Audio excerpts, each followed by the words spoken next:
وهو أصدق القائلين. أعوذ بالله من الشيطان الرجيم. بسم الله الرحمن الرحيم. فقد قال الله تبارك وتعالى في القرآن المجيد والفرقان الحميد وقوله الحق. بسم الله الرحمن الرحيم. ادعو إلى سبيل ربك. وقال في مقام آخر جادهم الذي أحسن. وقال رسول الله صلى الله عليه وآله وسلم إن الحسين مصباح الهدى وسفينة النجاة. آج یکم محرم الحرام سن 1442 ہجری کا پہلا دن، یعنی اسلامی سال کے پہلے مہینے کا پہلا دن ہے، اور یہ یکم محرم الحرام، یہ عشرہ محرم الحرام ہمیں مولا حسین علیہ السلام کے عظیم قربانی کو یاد دلانے کے دن ہیں۔ ان دنوں میں امام حسین علیہ السلام کا وہ مقصد کربلا دنیا والوں تک پہنچانا ضروری ہے۔ میں عرض کروں گا کہ خداوند کریم نے انسانیت کی ہدایت کے لیے 1,24,000 انبیاء، ان کے اولیاء اس دنیا میں بھیجے، اس لیے کہ یہ انسان گمراہ نہ ہو جائے، یہ انسان صراط مستقیم سے بھٹک نہ جائے، یہ انسان مجھ پروردگار سے غافل نہ ہو جائے۔ میں کہوں گا کہ سب سے پہلے اللہ نے اس کائنات میں حضرت آدم کی صورت میں ہدایت دینے والا بھیجا ہے، یعنی سب سے پہلے اللہ نے اس دنیا میں ہادی بنا کر بھیجا ہے، ہدایت دینے والا بھیجا ہے، ہدایت کا محتاج نہیں بھیجا۔ اس لیے کہ اگر ہدایت لینے والا ہوتا اور کوئی ہدایت دینے والا نہ ہوتا تو ہدایت لینے والا کل بارگاہ الہی میں یہ شکوہ کر سکتا تھا کہ یا اللہ، میں تو ہدایت لینے کے لیے تیار تھا لیکن کوئی ہدایت دینے والا نہیں تھا۔ اور اللہ کو یہ ہدایت کا نظام اور انتظام اس قدر پسند ہے کہ اللہ نے کسی مقام پہ بھی انسان کی ہدایت کا کوئی لمحہ ایسا نہیں بنایا کہ جو ہدایت لینے والا اگر کوئی موجود ہو اور ہدایت لینے والا کوئی موجود نہ ہو۔ نہ جب ہدایت کے متلاشی موجود تھے تو اس وقت ہدایت کے دینے والے بھی موجود تھے، ہادی اور رہنما بھی موجود تھے۔ کبھی حضرت آدم کی صورت، کبھی حضرت نوح کی صورت، کبھی حضرت ابراہیم و اسماعیل کی صورت، کبھی حضرت عیسیٰ و موسیٰ کی صورت، اور کبھی جناب ختمی مرتبت کی صورت۔ اور آج بھی ہدایت کا انتظام اور نظام اسی طرح جاری اور ساری ہے کہ جس طرح اللہ نے اس نظام کو ترتیب دیا ہے۔ کیوں؟ اس لیے کہ آج اگرچہ انبیاء اپنی ظاہری شکل میں موجود نہیں ہیں، اگرچہ آج انبیاء ظاہری شکل و صورت میں اس دنیا میں موجود نہیں ہیں، لیکن پھر بھی جناب رسول کائنات فرما گئے تھے ان الحسین مصباح الہدی و سفینۃ النجات، کہ اگر کوئی انسان ہدایت لینا چاہتا ہے تو میں رسول آج اعلان کر کے جا رہا ہوں کہ میرا نواسہ حسین ہدایت کا چراغ بھی ہے، نجات کی کشتی بھی ہے۔ اللہ قرآن مجید میں ارشاد فرماتا ہے ادعو الی سبیل ربک، کہ اے لوگو، دنیا والوں کو مجھ پروردگار کی طرف دعوت دو، مجھ پروردگار کے رستے کی طرف دعوت دو۔ پھر فرمایا کہ جادہم الذی احسن، اور جب بھی کسی سے گفتگو کرو تو بہترین انداز سے گفتگو کرو، جب بھی کسی سے گفتگو کرو، کسی سے بات کرو تو آپ کا انداز بہترین ہونا چاہیے، آپ کا کلام جو ہے وہ شائستہ ہونا چاہیے، آپ کی گفتگو اور لہجہ جو ہے وہ نرم ہونا چاہیے۔ حضرت ہارون اور حضرت موسیٰ علیہ السلام کو جب اللہ نے فرعون کی طرف بھیجا تو وہاں پہ اللہ نے حضرت موسیٰ و ہارون کو وحی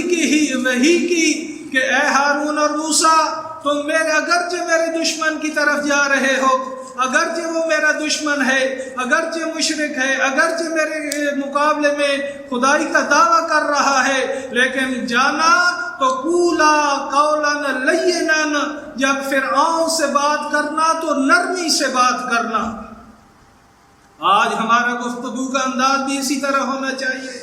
آج ہم اللہ کی طرف اگر کسی کو بلائیں تو ہمارے مزاج میں بھی نرمی ہونی چاہیے، ہمارے مزاج میں گھر میں جو ہے وہ سختی نہیں ہونی چاہیے، ہمارا مزاج جو ہے وہ بہترین، ہمارا جو گفتگو کا انداز ہے وہ بہترین انداز ہونا چاہیے، اور ایک حسین کے ماننے والے کا انداز گفتگو ہونا ہی اسی طرح چاہیے۔ اور اللہ نے یہ جو فرمایا ہے کہ ادعو الی سبیل ربک، کہ لوگوں کو دعوت دو اللہ کے راستے کی طرف، تو میں کہوں گا کہ حسین کا راستہ ہی اللہ کا راستہ ہے۔ میں کہوں گا کہ یہ جو حسین کے ذکر کی طرف دعوت دی جاتی ہے، یہ جو یکم محرم الحرام ہے، یہ جو مجالس حسین علیہ السلام کا سلسلہ دنیا بھر میں جاری اور ساری ہوگا، جگہ جگہ پہ ذکر حسین کی محفلیں سجیں گی، مجلسیں ہوں گی، ذکر حسین برپا ہوگا، مولا حسین کے مقصد کو دنیا والوں تک پہنچایا جائے گا۔ تو اس ذکر کی طرف دعوت دینا بھی اللہ کی طرف دعوت دینا ہے، اس لیے کہ اللہ کا راستہ ہی حسین کا راستہ ہے، اور حسین کا راستہ ہی اللہ کا راستہ ہے۔ مجلس حسین اللہ کا ذکر ہے، مجلس حسین نجات کا ذکر ہے، مجلس حسین ہدایت کا ذکر ہے۔ مرتبہ تک اور ختمی مرتبہ سے لے کر دنیا کے بروز محشر تک اس ہدایت کے نظام کو جو ہے وہ جاری اور ساری کیے ہوئے ہے۔ خداوند کریم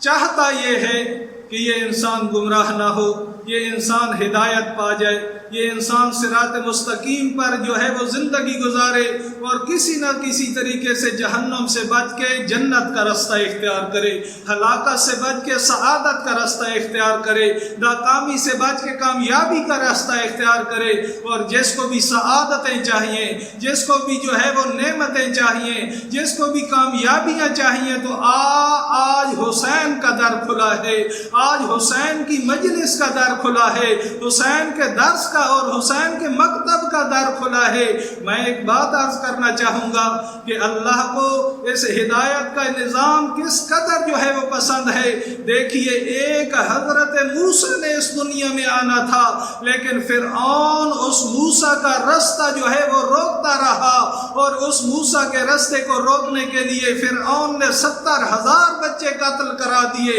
70,000 بچے جو ہے وہ مروا دیے، لیکن اللہ نے ان 70,000 بچوں کا نقصان برداشت کر لیا۔ لیکن حضرت موسیٰ نے آنا تھا، اور حضرت موسیٰ نے ہدایت کا نظام جو ہے وہ دنیا تک پہنچانا تھا۔ وہ فرعون کی حکمت تھی کہ میں بچے جو ہے وہ قتل کراتا رہوں گا، ذبح کراتا رہوں گا، تو میں موسیٰ کا راستہ روک لوں گا۔ تو اللہ ارشاد فرماتا ہے مکروا ومکر اللہ، کہ وہ بھی تدبیریں کرتے ہیں، میں اللہ بھی تدبیریں کرتا ہوں۔ اللہ فرما رہا تھا کہ اے فرعون، تو جتنے بچے قتل کرا سکتا ہے کرا لے، لیکن مجھے اللہ کی ہدایت کا اپنا انتظام ہے۔ موسیٰ نے آنا ہے اور آ کے رہے۔ اور اسی سلسلہ ہدایت اور سلسلہ انبیاء کی جو ہے ایک کڑی کا نام ہے حسین ابن ابی طالب۔ آج حسین کی مظلومیت، آج مولا حسین علیہ السلام کی وہ قربانی کہ جس کو یاد کر کے آنکھیں نم ہو جاتی ہیں، جس کو یاد کر کے انسان جو ہے اس کا دل تڑپ جاتا ہے، انسان جو ہے وہ خون کے آنسو روتا ہے۔ میرے بھائی، یہ حسین پہ رونا، حسین پہ گریہ کرنا، حسین پہ آنسو بہانا انسان کی نجات بھی ہے اور توبہ کا سبب بھی ہے۔ انسان یہ نہیں ہے کہ حسین پہ گریہ کر لو، حسین پہ آنسو بہا لو، تو اس کی کوئی قدر نہیں ہے، کوئی قیمت نہیں ہے۔ نہ، تیرے اور میرے چھٹے آقا فرما گئے تھے من بکا او ابکا او تباکا وجبت لہ الجنہ، کہ جو میرے جد حسین پہ روتا ہے یا رلاتا ہے یا رونے کی شکل بناتا ہے، اللہ اس پہ جنت واجب کر دیتا ہے۔ دیکھیے کہ کتنا مقام ہے ایک عزادار کا، کہ مولا کی حدیث میں سب سے پہلے عزادار کا ذکر ہے کہ من بکا، جو روتا ہے، پھر رلانے والے کا تذکرہ ہے کہ او اب کا، جو رلاتا ہے، اور پھر ہے کہ من تبا کا، کہ جو رونے کی شکل بناتا ہے۔ اور میرے بھائی میں ذرا سا یہاں پہ وضاحت کر دوں کہ رونے کی شکل بنانے سے مراد یہ نہیں ہے کہ ظاہری شکل و صورت کو انسان رونے جیسا بنا دے، نہ، رونے کی شکل سے بنانے سے مراد وہ ماحول بنانا ہے۔ مجلس کا انتظام کر دیا، صفیں بچھا دی، ممبر لگا دیا، مائک لگا دیے، پڑھنے والے کے لیے کرسی لگا دی، لوگوں کو مجلس حسین کی طرف بلانے کا اہتمام کر لیا۔ یہ تمام کا تمام جو ماحول ہے یہ وہی ہے کہ یہ رونے کی شکل بنا رہے ہیں، رونے کے لیے ماحول بنا رہے ہیں۔ تو میرے بھائی مولا کا فرمان جو ہے، مولا امام جعفر صادق یہ فرما گئے ہیں کہ جو روتا ہے، رلاتا ہے یا رونے کی شکل بناتا ہے، اس پہ اللہ جنت واجب کر دیتا ہے۔ اور کتنا رویا جائے، مولا فرماتے ہیں میرے جد حسین پہ اگر کوئی اتنا روتا ہے کہ اس کی آنکھ کی یہ پلکیں صرف گیلی ہو جاتی ہیں، تو اللہ اس پہ جنت واجب کر دیتا ہے۔ اس رونے کا مقصد ہے، اس رونے کا مقصد یہ ہے کہ مولا حسین کی اس قربانی کو آج دنیا والوں تک پہنچایا جائے۔ اور میرے بھائی یہی وہ گریہ ہے کہ جس پہ دنیا حیران ہے۔ اگر مجالس ہوتی اور گریہ نہ ہوتا، یہ ماتمداری اور عزاداری نہ ہوتی، یقین جانیے کہ مکتب تشیع کی طرف کوئی متوجہ نہ ہوتا، لیکن آج ایک عزادار کا گریہ، آج ایک عزادار کی ماتمداری، آج ایک عزادار کی عزاداری جو ہے وہ دنیا والوں کو مکتب تشیع کی طرف متوجہ کر دیتی ہے۔ میرے بھائی اگر انسان کا کوئی اپنا مر جائے، اگر انسان کا باپ مر جائے، ماں مر جائے، بہن مر جائے، بیٹا مر جائے، وہ اتنا عرصہ کسی پہ گریہ نہیں کر سکتا۔ ہاں اگر چند مہینے بھی گزر جائیں پھر بھی وہ اپنے ان پیاروں پہ اس طرح گریہ نہیں کر سکتا جس طرح ان کے مرنے والے دن ان پہ گریہ کر رہا تھا۔ لیکن حسین کے غم میں کوئی ایسا اثر ہے، لیکن حسین کے درد میں کوئی ایسا اثر ہے کہ آج 1400 سال کے بعد بھی جب پڑھنے والا حسین کی مظلومیت پڑھتا ہے، جب پڑھنے والا حسین کے ذکر مصائب کرتا ہے، تو یقین جانیے پھر سننے والا اگر کوئی بھی ہو، اگر اس کے اندر حسین موجود ہے،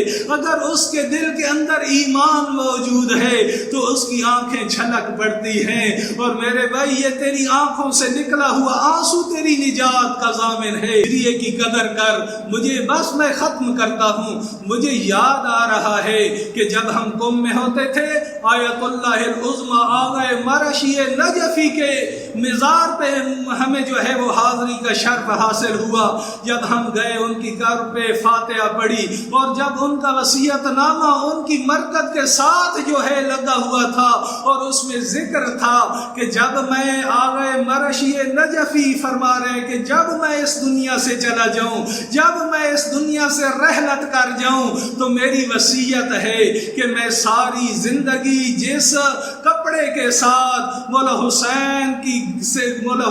کی مجلس میں آئے ہوئے آنسوؤں کو صاف کرتا رہا ہوں، مجھے آقا کی یہ وصیت ہے کہ اس کپڑے کو میرے ساتھ میری قبر میں دفن کرنا۔ دیکھیے کتنی اعلیٰ شخصیت ہے، کتنے عظیم علمی مرتبے پر قائم ہے، لیکن اس کو بھی اپنی نجات جو ہے وہ حسین کی مجلس میں بہنے والے آنسوؤں میں نظر آ رہی ہے۔ میں کہوں گا آج یکم محرم ہے،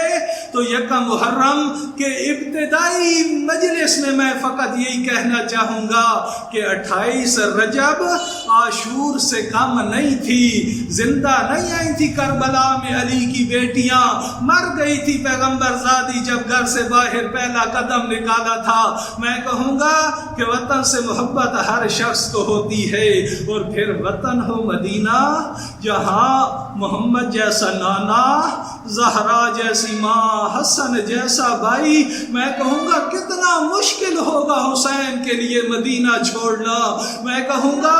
کہ آج بھی جب حاجی حج کرنے جاتے ہیں 8 یا 9 دن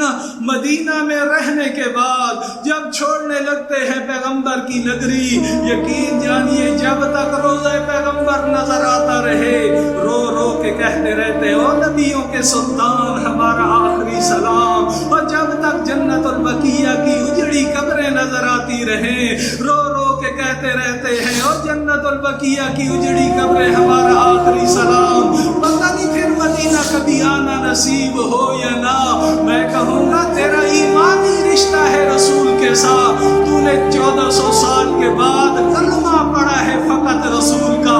لگا کے لیٹے جس طرح معصوم بچہ ماں کے پہلو میں لیٹتا ہے، رو رو کے کہتے فقط یہی تھے اما زہرا کوئی واپس آئے یا نہ آئے، میں حسین نے واپس نہیں آنا، اما بیٹیاں واپس آ جائیں گی، میں حسین واپس نہیں آؤں گا۔ یقین جانیے کہ یہی خبر جب ملی نا جناب ام سلمہ کو، اے میرے بیٹا میں کہوں گی کربلا کی طرف سفر نہ کر، حسین نے رو کے کہا نانی اماں میرا کربلا کے بغیر مقصد حاصل نہیں ہوتا،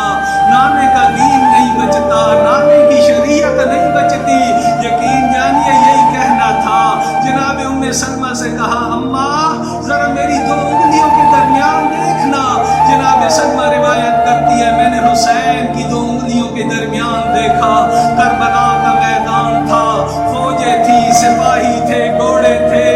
کچھ جوان ایسے تھے کہ جن کے بازو نہیں تھے، کوئی جوان ایسا تھا کہ جس کی لاش کے ٹکڑے پڑے ہوئے تھے، کوئی جوان ایسا تھا کہ جس کے سینے پہ برچھی لگی ہوئی تھی۔ میں نے رو کے کہا حسین بیٹا یہ کون جوان ہے؟ حسین نے رو کے کہا او نانی ام سلمہ یہ جو جس کے بازو نہیں ہے یہ میرا عباس ہے، نانی یہ جو جس کے سینے پہ برچھی لگی ہوئی ہے یہ میرا رسول کی شکل والا بیٹا علی اکبر ہے، او میری نانی یہ جو اس جوان کی لاش کے ٹکڑے پڑے ہیں یہ میرے حسن کی یہ کہ یتیم قاسم کے ٹکڑے ہیں۔ یہی کہنا تھا کہ جناب ام سلمہ غش کر جاتی ہیں۔ جب ہوش آتا ہے جناب امام حسین علیہ السلام اپنی نانی ام سلمہ کو کربلا کی مٹی دیتے ہیں، اے نانی جب یہ مٹی سرخ ہو جائے سمجھنا کہ حسین اس دنیا میں نہیں رہے۔ یقین جانیے جناب ام سلمہ روایت کرتی ہے کہ 10 محرم کا دن تھا، عصر عاشور تھی، میری تھوڑی دیر کے لیے آنکھ لگ گئی، آنکھ کا لگنا تھا کہ میں نے دیکھا کہ رسول میرے خواب میں آئے ہیں، پیغمبر میرے خواب میں آئے ہیں۔ حالت کیا ہے کہ بال اجڑے ہوئے ہیں، سر کے بال کھلے ہوئے ہیں، پیرہن چاک کیا ہوا ہے، سر پہ مٹی ڈالی ہوئی ہے۔ جب میں نے رسول کی یہ حالت دیکھی پوچھا اے رسول خدا آپ کی یہ حالت کیوں ہو گئی ہے؟ جناب رسول خدا رو کے کہتے ہیں ام سلمہ اب میرا حسین کربلا کے میدان میں شہید ہو گیا ہے، اب میرا حسین کربلا کے میدان میں بھوکا اور پیاسا شہید ہو گیا ہے۔ جناب ام سلمہ دوڑتی ہے اور جا کے دیکھتی ہے اس بوتل کو کہ جس میں کربلا کی خاک تھی، جس میں کربلا کی مٹی تھی، اور وہ مٹی نہیں تھی، وہ مٹی جو ہے وہ خون میں تبدیل ہو چکی تھی۔ سلمہ دوڑتی ہوئی آئی مولا حسین کی بارگاہ میں، عرض کیا بیٹا حسین تیرے نانا خبر دے گئے تھے کہ جب حسین کربلا کا سفر کرے پھر اس نے واپس نہیں آنا، اے میرے بیٹا میں تیری